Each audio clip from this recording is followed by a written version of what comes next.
on air. It was the 4th of July, not our holiday, because we certainly were not independent on that day or made independent on that day.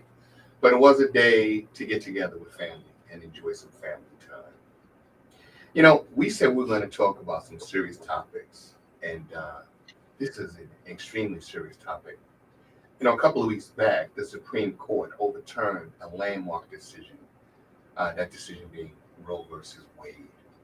So essentially, what the court has said is that women no longer have the right to choose.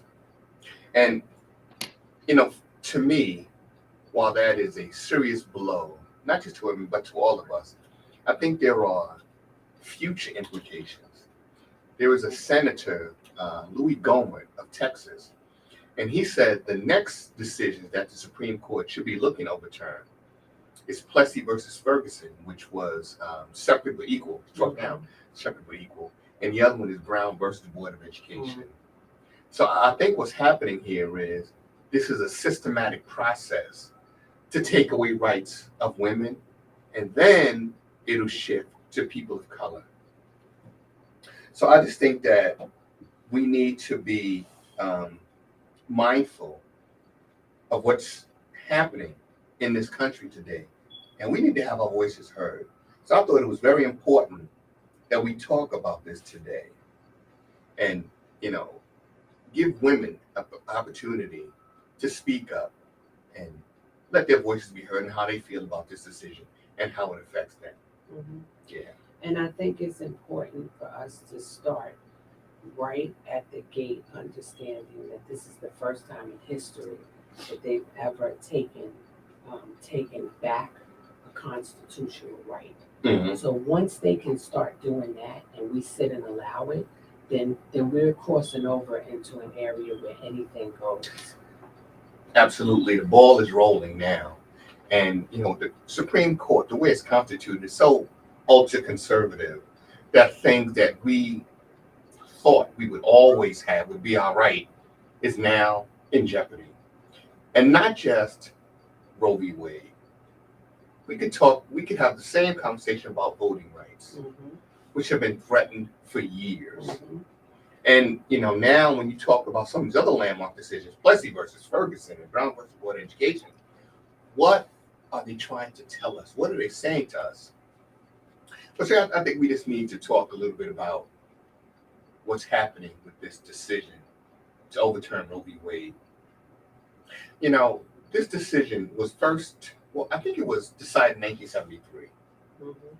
And from that time to this, women who felt they were not ready to have a child or for whatever reason, decided to terminate that pregnancy. And it was a right that, was enjoyed in this country. But now, well, I shouldn't say now, but for years, there have been the opposition who always wanted to end this right and take away a woman's right to choose. And they finally got the people on the Supreme Court that would make that decision and strike down that ruling. Some of these states, some of these more, I guess you could say, ultra-right states, have put in place trigger laws so that a woman can be criminalized for seeking an abortion. And there's no exception for rape or incest. Now, for all of these, and this is supposed to be the religious right that is sort of driving a bus behind this, right? But now, if one of their daughters was to become impregnated by, say, somebody that looks like me, right? A black or brown man, I just don't, I really don't believe that they're going to say, oh, we're going to have this baby. I think they're going to travel to one of those states that is more liberal and say, you know what, we got to get rid of this thing because I'm not bringing this around my fellow church members. Because which I'm not really sure what an evangelical is. Is that like a Christian on steroids? Because I don't know. Well, I think what it is just very, very conservative. So all their viewpoints are very, very conservative. They're for lack of a better term, they're anti-everything Right. that demonstrates our individual rights Right. and our right to practice autonomy. Right. If it resembles autonomy, they're against it. Well, you know something? Now, I'm glad you said that, because here's something interesting. So now they're anti-everything. Oh, so in terms of sin, because they consider abortion be a sin, right? Thou shalt not kill. Okay, well, also in the Bible, it talks about Sodom and Gomorrah and how these two cities were destroyed, ostensibly for the reason being homosexuality. But you don't find the religious right attacking homosexuality the way they're attacking women in this country. Yes, they do. You know something? They attack the gay population. They attack people who want the right to choose. Mm-hmm. They attack anything that goes against the dogmas and the religiosity that they have constructed to keep people in a box. Right? So they absolutely do. The only difference is that they profit from the gay population because most of the music ministries are led by gay males, right? So they continue to let them serve, but it's serve, but don't mention who you are. I said that because the gay community represents an extremely strong lobby in this country, political lobby. Now, for years, there were laws on the books against sodomy. When was the last time a person was arrested for same-sex activities or sexual activities? It doesn't happen anymore, right? So they want to criminalize abortion, but they're not criminalizing homosexuality, right? Because let's be realistic, men are not going to tell another man what to do with his penis. They'll tell a woman what to do, but they won't tell that to a man. And I think that we can't lose sight of the fact that that may be true. Everything you just said may be true. But even bigger than that, we have to look at the population of women that are going to be most impacted by this overturn, right? This overturning of Roe versus Wade. And the fact of the matter is, it's our women, it's women of color that are going to be greatly impacted by this decision. So to me, this is another way to come against African American people in this country. This time it just happens to be our women. You know, there was I know she was a elected official. I'm not sure if she was a senator or governor, but Trump was having a rally, and she said, "Mr. President, we want to thank you for saving white life." Yep. Now she said that was an accident. Absolutely. Right. There was no. Listen, this woman knew exactly what she was saying. She was playing to her audience, and realistically, do you think that this decision to overturn Roe v. Wade, do you think this is to preserve Black life? Absolutely not. Of course not. We're not looking to preserve Black or brown life. We're looking to preserve the people that Trump said we should have in this country, more people from places like Norway. And of course, we know that sort is the blonde-haired, blue-eyed sort, right? So we're not looking to preserve the life. I guess this is an attack, a frontal attack on Caucasian women. But you can't just say we're going to ban abortion just for you. So we're going to have to extend this ban to everyone, every woman in this country, so we can target you. You know, because let's be realistic. I read a book years ago by Pat Robertson, who was the right-wing pundit, and he wrote a book called The Death of the West.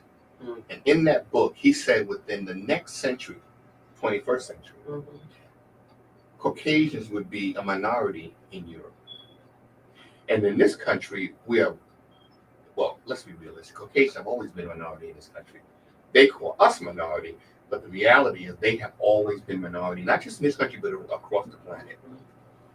But what has happened for generations now, the Caucasian birth rates have been falling sharply, where you find the Hispanic population is exploding. In Africa, it's exploding. India now has over 1 billion people. China has approaching 2 billion people. So now, I guess what they're looking around and saying, wow, we're vastly outnumbered. Mm-hmm. We're not able to produce as we were generations ago. Mm-hmm. So something has to be done to preserve Caucasian life. And they've taken the drastic step of saying we are now going to ban a woman's right to choose. However, with that being said, they are not going to add funding for education, Mm-hmm. for programs that support women who are impoverished. Mm-hmm. Things like the WIC program, which is being cut, early childhood education. I mean, in terms of healthcare for women in this country, some of these rural areas, they don't have adequate when you're pregnant? Or prenatal care. Prenatal care, right? They don't have that. Mm-hmm. But what you're saying is, we're going to force you to have these children. We're not going to support you in any way, form, or fashion. And when these children are ready to go to school, we're not even going to protect them in school. We're going to allow them to be slaughtered in their classrooms. Yeah. And we're going to force you to have the children that you can't afford to take care of. And meanwhile, 192 Republicans voted against funding baby formula. Exactly. Right. So what do we do with this? Right. So it's kind of like you're damned if you do and you're damned if you don't. Mm-hmm. Right. It's a no-win situation. And I think this is going to force a lot of women, particularly women on the lower end of the economic scale, into some dangerous situations. Because if you have 2-3 kids at home and you're barely making it, and you find out you're pregnant, or if you're barely making it with the ones you have, with another mouth to feed, what do you do? Well, Ron, that's what's so interesting, because they wanted to shout all kinds of numbers, all kinds of statistics about the women who are getting abortions. Mm-hmm. But the largest percentage of women who get abortions are not these quote unquote young single women. Mm-hmm. It is women who are already mothers, who are struggling to take care of the children that they Right. have already. So it is not the population that you think it is. Mm-hmm. To me, what that says is, when you say it's women who are already mothers, that means these are women who are thinking that their thought process is lucid. They know what it takes to sustain a family. They know what children cost. They know what it is to have another child. Mm-hmm. And they're standing up and they're saying, I can't do it. Now, what I will say is, and this is where I wanted to make sure that I went today with this whole thing, is that the church is going to say, we cannot support the right to choose, right? Because that abortion is wrong. But what the church needs to understand is this is just phase one of a greater picture. Absolutely. And so we better wake up, because we'll be sitting around quoting King James Version, right? And staying stuck in this religious box where in the meantime, they'll be taking back all our civil rights. Absolutely. And we'll end up back in Jim Crow, a Jim Crow era. So this is detrimental that we make some moves with this whole thing. We have to. The church was probably the focal point of the civil rights movement. And we find ourselves in a new civil rights movement right now. And you're right, the church has to be aware of that and has to stand up, because before long, they're picking us off one by one, one group at a time. And before long, we'll find ourselves, in a fascist system where we have zero rights. That's right, a dictatorship. Absolutely, and we're rapidly approaching that in this country. But we have some guests on. Yes, we do. So, Renee, are you with us? Yes, good morning. Good morning, Renee. Renee. And we also have your daughter-in-law on. Ashley Lashley. Good morning, Ashley. Good morning. Ashley, we had you on hold for so long. We're going to start with you. So what are your thoughts on this overturning of Roe v. Wade by the Supreme Court? Definitely, it's heartening, I think, to believe that it'll be the gateway to a bunch of other things, even down to, fertility treatments and whatever you want to do with your body, in terms of reproductive stuff. And then it makes me also think that if you take away the right to choose, and then let's say insurance companies say, we'll cover it like if you're raped. But then with that, what do you think is going to come there? Like now you're going to be forced to speak up and call the police and file police reports. Like I just think that it's going to force people to make decisions they don't want to make, like aside from this whole thing. And I also feel like if you could dictate what women do with their bodies, what's next? Like what else are you gonna, try to take from us or force us to do and kind of I don't know, really just crazy. Like I understand it's at the state level now, but a lot of these states they're talking about doing a lot of crazy things. It's very scary, and very I guess looking to the future, like what's gonna be the next 5 to 10 years, where we're going to be as a society and country. So that's my take on it. What's interesting, and you raised an interesting point when you talked about insurance companies. I mean, that's something we really think about. But what's also interesting is the fact that in this country, if you want to go get silicone injections, right, that we know can be catastrophic if the silicone leaks into your body. You can do any sort of surgeries you want. And who knows the long-term health effects of that. But that's not being outlawed. Well, no, it's not being outlawed, and another travesty. And then it's just like Ashley just talked about there.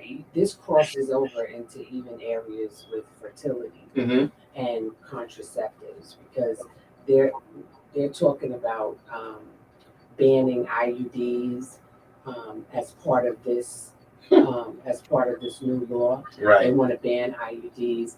They want to consider certain types of miscarriages to be formed, because what happens is, depending on what type of miscarriage you have to then take the medicine that's given to women to abort a baby, I guess in the earliest stages of pregnancy. So that would also be considered an abortion. Right. So it's just so many gray areas to this whole thing that we have to be careful, and we have to listen, and we have to read and know exactly what this whole thing is going to encompass. Because if we don't, we're going to look up and we're going to find women in alleys. And this is going to go back to, and Ron, I'm sure, and Terry, I'm sure you can, and Renee, Ashley might be a little bit too young, but there was a time when we were younger where women were giving each other abortions with hangers. With coat hangers, absolutely. And so we got to be so careful. So I don't know, Renee, what's your take on this whole thing? Well, I agree. But before I even go any further, I need to apologize to you because you texted me the other day, and I'm just so crazy busy. So I apologize. I was not ignoring you. Please believe me. I love you. So thank you. I want to publicly say that. But, oh my goodness. So there's a couple of things that I'm a little nervous about. So I remember especially having family in the South, right? So let's say, for instance, you were a victim of rape. Your uncles, your family members, friends, or whomever. Now, you would automatically get an abortion. But now this actually shines more of a light on what goes on, and especially our families, because it's that whole don't tell what goes on in the house. So now you have a kid, you're a kid yourself, you're 12, 13 years old. So now you have a kid by this adult person. And so I find that this is it's really heart-wrenching, because I know how that looks like, because it's happened to family, friends, my family members as well, where you're raped as a kid. And so, it's almost like, what does that look like? And you're right. And you're given an abortion right by your by hanger. So now it's almost like even if you wanted to have a kid when you're an adult and able to, you can't. Because think about it, the people who are actually performing these abortions, it's not like they were medical doctors. You know, we don't know what's going on.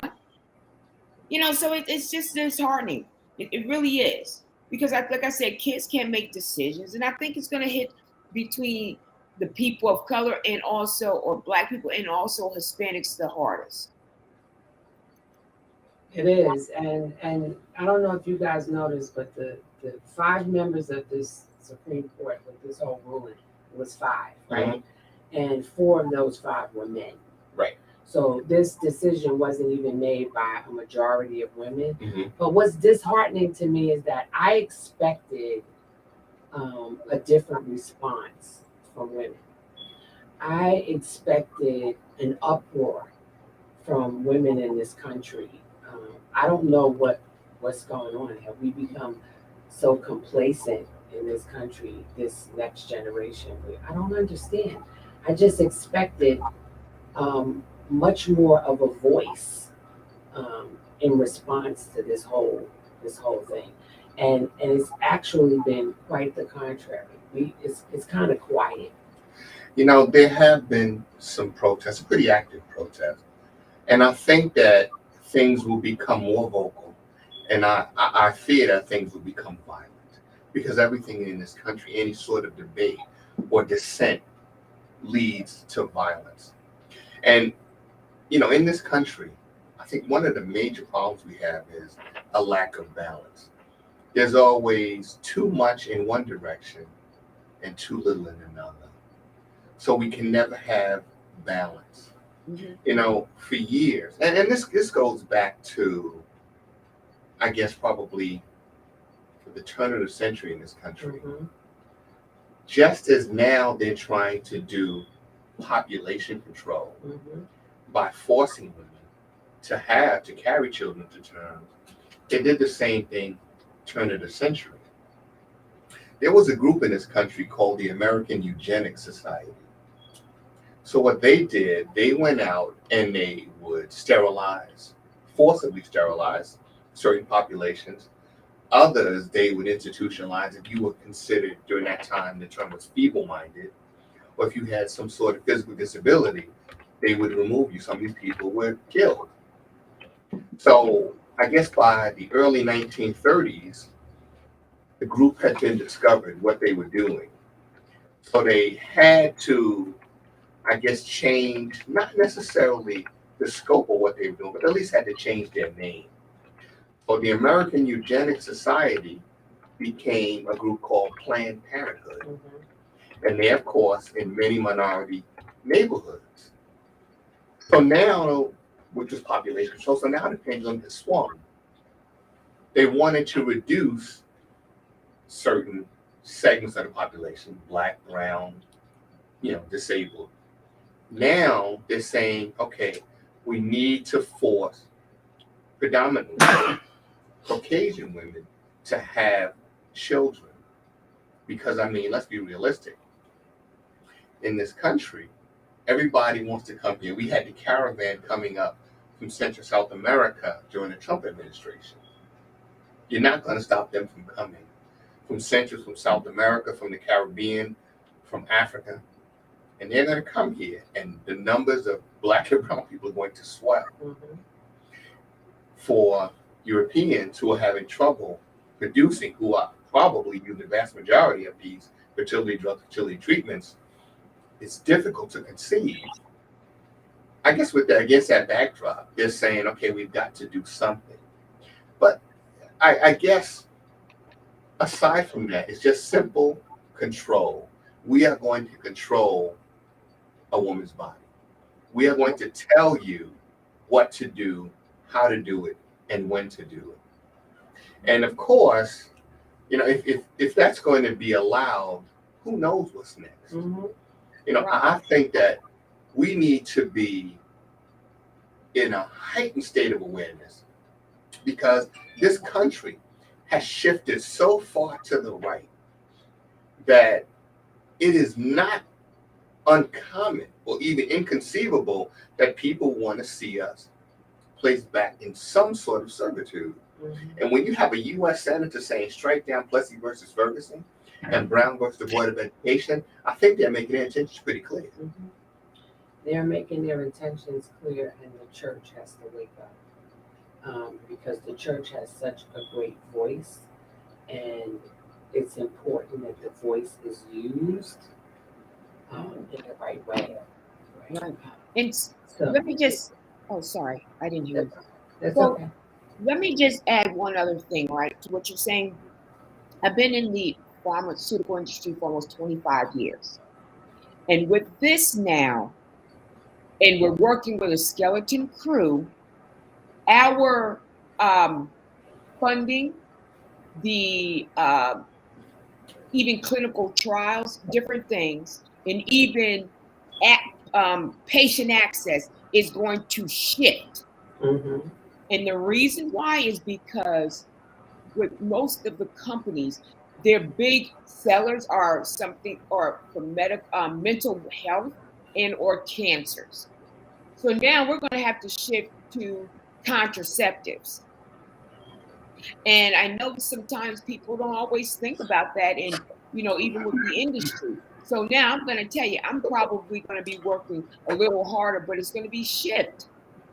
The IUDs and all these other birth control pills and things like that, and then also trying to get people to get access through the insurance company or even free. And we're going to also know where the heavily populated areas are that this is going to happen to. Because I hate to say it, but it's going to be a money grab. Like I said, for the pharma industry and also insurance.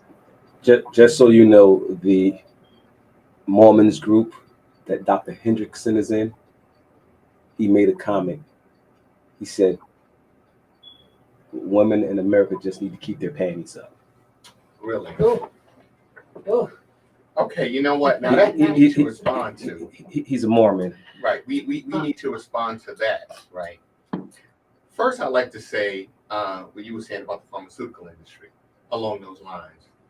Years ago, for our generation, we went to the doctor, and your doctor would write down the information in your chart.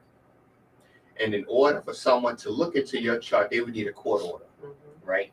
Nowadays, there are no charts. Everything is electronic. So that means the government has access to your medical records at any time, day and night. So if a woman left her state and say went to a state where abortions are legal and had a procedure performed, the government knows about it. When you go home, are you subject to prosecution? That's a question that needs to be clarified. And you will be if it's criminalized, right? Which is what they're moving to. Right. They want to criminalize it. Absolutely. And if they do, that's what's going to happen. You're going to be arrested. Right. Now, and it's not going to just be the government. Also, it's going to be healthcare. Period. Yes. It's going to be healthcare. We're going to know these things because, again, we're going to know where, like I said, if it affects people of color and also Hispanics, we're going to know where those highly populated areas are so we can saturate that market. Right. Well, we got a comment from a Mormon, I guess he's a minister, and he said that women in this country need to keep their panties up. I understand your position as a man of the cloth, but what right do you have, or does any man have to tell a woman what to do? I understand you study the Bible, right? If you study it, then understand the Bible says he who was without sin cast the first stone. So if you have sin, and we know you do, then it's probably best that you not cast any stones and that you remain silent on an issue if you're going to try to dictate it and not be part of the discourse. But I do thank you for sending that message. And I just want to piggyback on that and just say that, when you make blatant comments like that, I'm real clear on the fact that the Bible says that we have to be very important not to just have the appearance of godliness and deny the true power there within, which just means you can look as holy as you want to look, right? But if we start digging, everybody has some stuff that you are not disclosing. And so, like Ron just said, we can't be in a position where we are so heavenly that we are no earthly good. And the fact of the matter is people are going to get abortions, whether we as Christians agree with it or not. We have to look at the bigger picture, which is how we started the show, by saying that it's important for us to understand that this is just the beginning of something much bigger. So I'm going to be bold and say, I don't really care what your opinion is about abortions. What I do care is that this country be a country of liberty and justice. Liberty and justice means that we all have the right to practice autonomy, which means you don't get to tell me what to do with my body. And guess what? Guess what I can say with that? That's not saying whether I agree with abortion or whether I don't agree.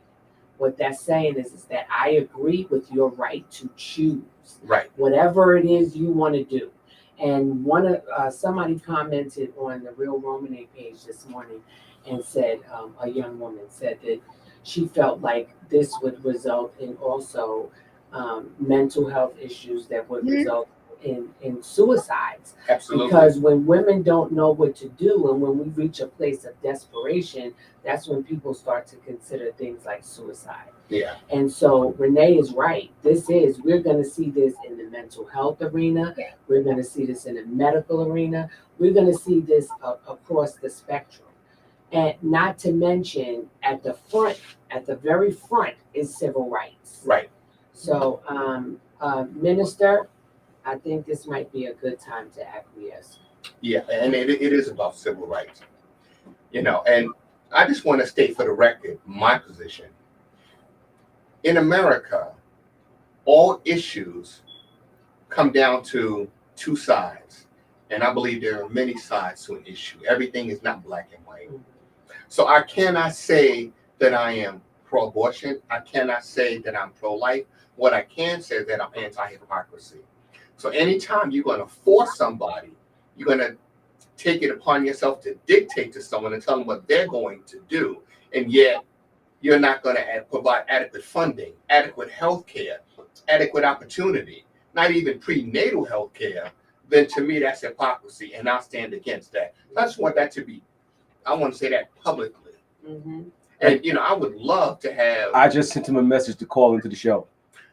Thank you. I would love to have a politician who is in favor of this ruling come on the show and explain to us how some of these things are going to work. What gives you the right to dictate to women across this country what they're going to do with their body? That's number one. Number two, are we going to criminalize this? Is this going to be a criminal act? Are we going to be arresting women who are otherwise innocent?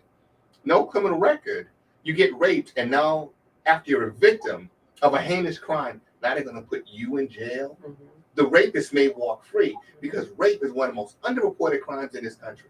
So the rapist may walk free, but you're in jail because you don't want to carry his baby. Right. But think about something also, Ron, just to kind of piggyback on what you said.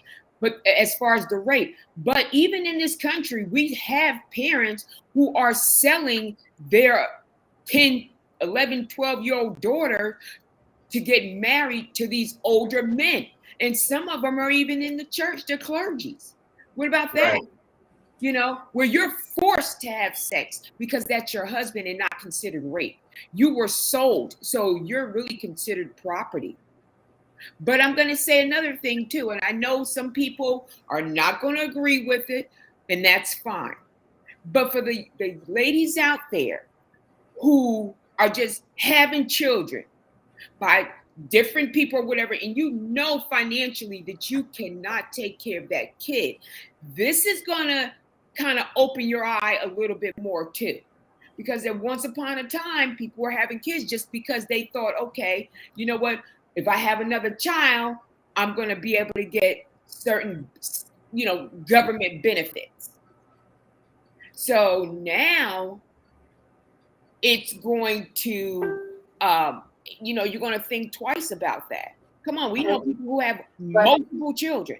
But you know what, Renee? It's Uh-huh. important for us not to overshadow what they're doing with things like that. Because at the end of the day, they may look for certain funding, but there's a whole bunch of funding that's not being given. And in addition to funding that's not being given, we're talking about those 192 Republicans that voted against funding baby formula, right?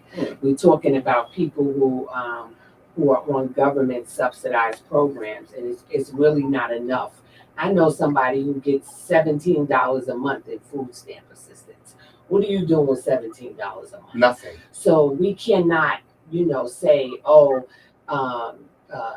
women are using having children as a means to access social services, because social services are a means to be able to take care of a household. I don't care how you slice the pie.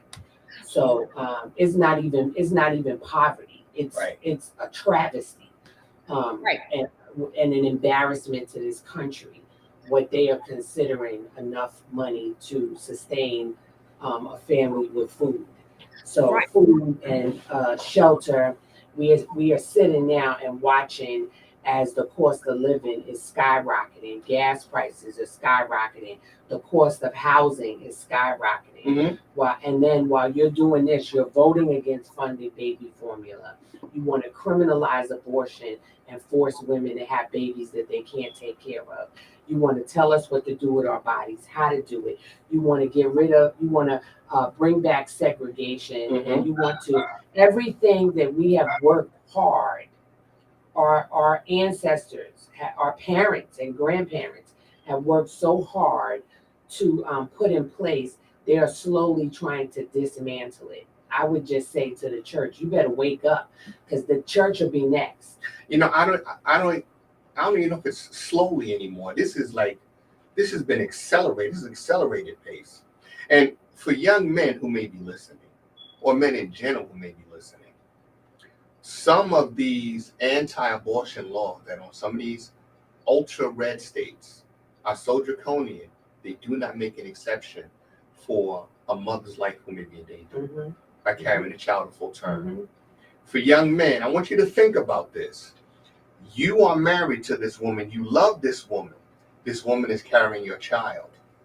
This woman has an underlying illness that makes her so sick that she may not survive the pregnancy. The United States government is going to tell you, young man, that we don't care about the life of your wife. We are going to force her to have this child. You have to stand by and make a decision on if my wife is going to live, if I'm going to raise a child alone. In America, we're supposed to have the right to choice. The Constitution says life, liberty, and the pursuit of happiness. And we are catching hell in America. So I just think that men, don't think that this is not an issue that does not affect you, because it does. Because we all have women in our lives. We have mothers, grandmothers, sisters, wives, daughters. So it does affect all of us. Don't just think that it's about them and not us. That's one, And I want to just mention the states that are who adopted and put in place the trigger laws. It's Arkansas, Idaho, Kentucky, Louisiana, Mississippi, South Dakota, Tennessee, Texas, Utah, Wyoming. Make the correlation. Right. Make the correlation. Right. Think for a minute, right? And make the correlation between dismantling our civil rights and these states who have adopted the trigger law. Make the correlation, because we're not stupid people. Right. Wake up. And those states the numbers are going to increase, right? Because people are being put in place, just like they were put in place in the Supreme Court. People are being put in place in the state houses around this country so that they can put these laws into effect. And it is going to be a rapid erosion of our civil rights. Let's be realistic. Everybody in this country was not happy with the signing of the Voting Rights Act or the Civil Rights Act. In fact, most people, or a lot of people that now are part of the Republican Party, they were Democrats. Because the Democrats during that time, you know, the 50s, 60s, and before, were the Dixiecrats. They were the most, I guess, today, it would be considered the Republican, the right-wing Republican Party, that is the draconian, making these draconian laws. But during that time, it was the Dixiecrats or the Southern Democrats.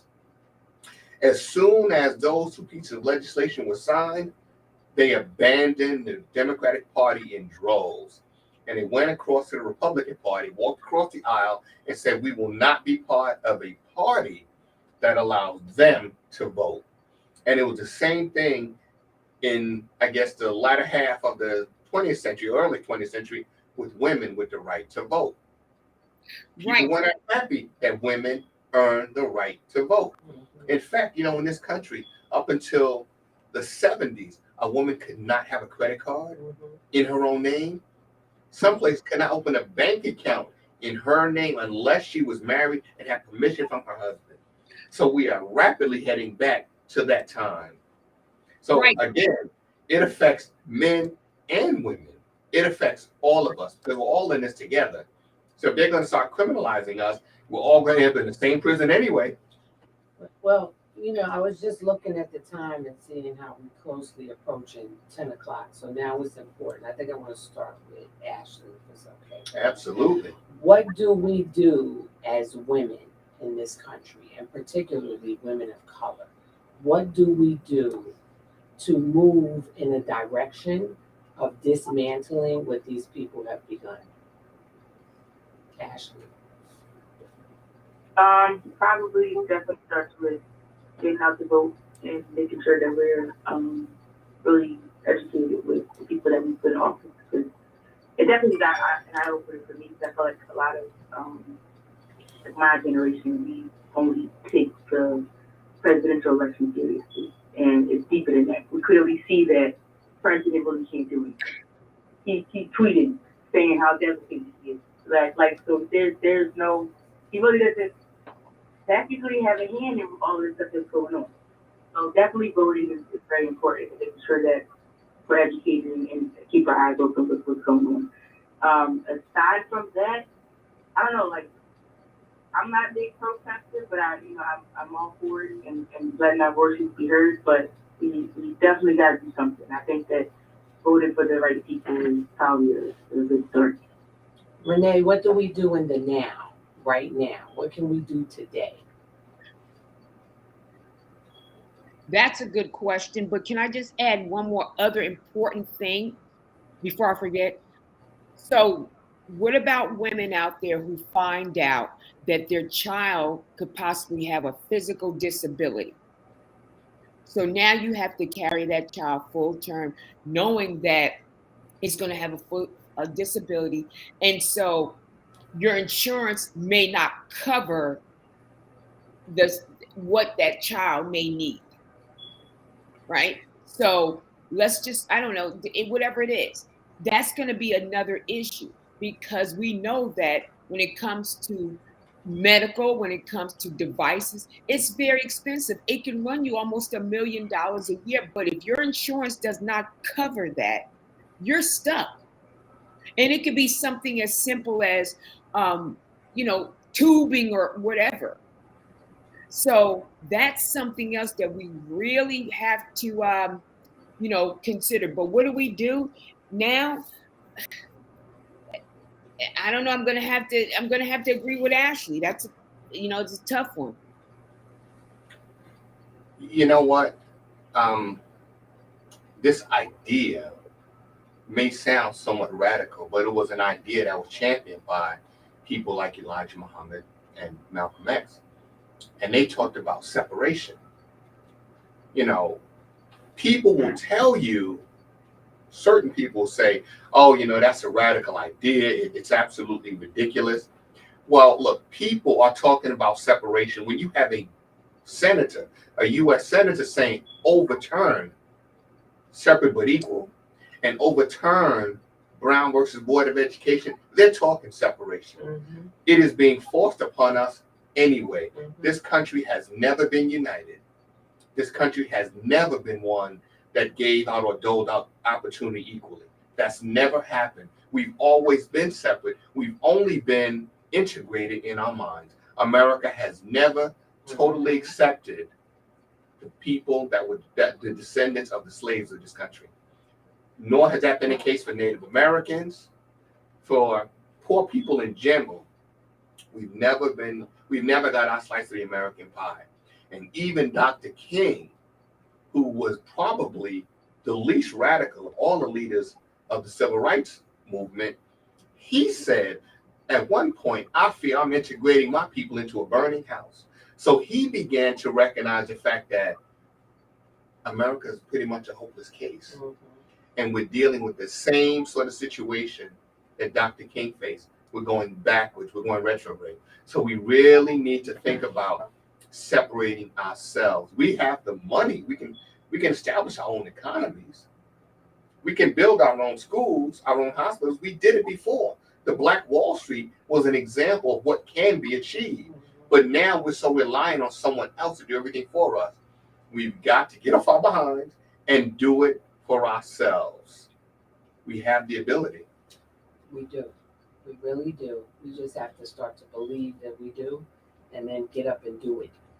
Right. So I think when I think of what can I do today to start to dismantle this whole thing, I think what we could do is just make your voice heard.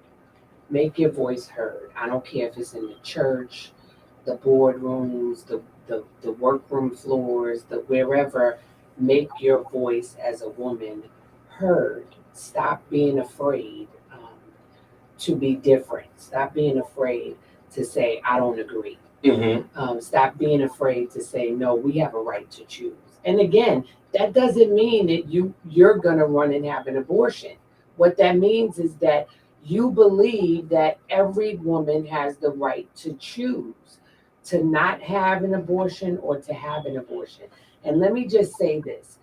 Be careful how you look at women who do, because there by the grace of God go I. You Absolutely. don't know what you might do Right. if put in a situation similar to someone who has, walked through that journey, right? Mhm. So just be careful with that. But I think that's where we start. I'm gonna go buy a shirt today. I was looking on Amazon. They got some cute ones, so I'll probably order a few of them. I know my daughter-in-law is probably gonna laugh because I got a whole bunch of social work ones too. But the next collection is gonna be pro-row shirts. So, and I'm not even a t-shirt person, but I'm gonna wear them just because we have to have a voice and we have to let people know, whether Christian, Muslim, whatever you are, we as women have to say, we have a right to choose. We have to draw a line in the sand. Yes. And we have to deal with the repercussions. We can't allow somebody like Colin Kaepernick to go out there and put himself on line if we don't stand behind him. That's right. We need to all draw the line in the sand and all be willing to stand together, because we're all in this together. Yes, we are. So, I wish we had more time to talk about this issue, because this is a very explosive issue. It's a divisive issue. It's tearing this country apart. And these demonstrations that we see are going to get bigger. They're going to get more vocal. And of course, it's going to become violent. This country was founded on violence, and that's all this country seems to understand. Well, I don't think that it's such a far stretch for us to say that we can pick up this discussion next week exactly where we left off, and maybe even have some people in the studio with us, or some people on video with us, on the telephone.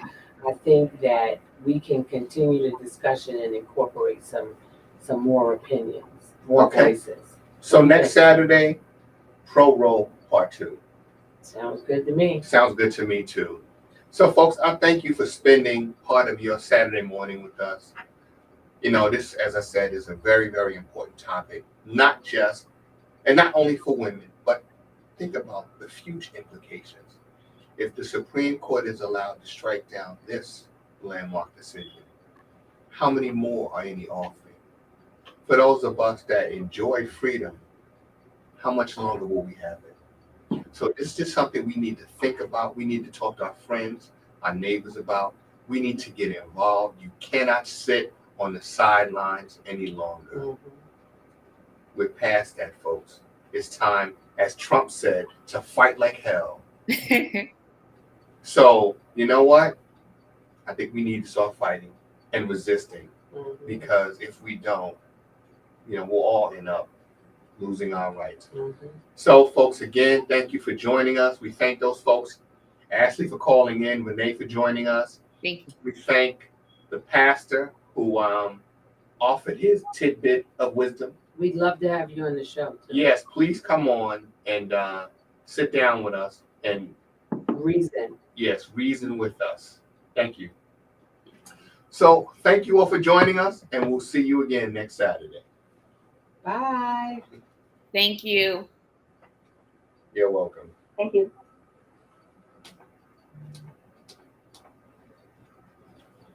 All right. Just so you know, he shared the show. The show's in a Mormon group. Right. But he's always on, this guy. Right. He's always on.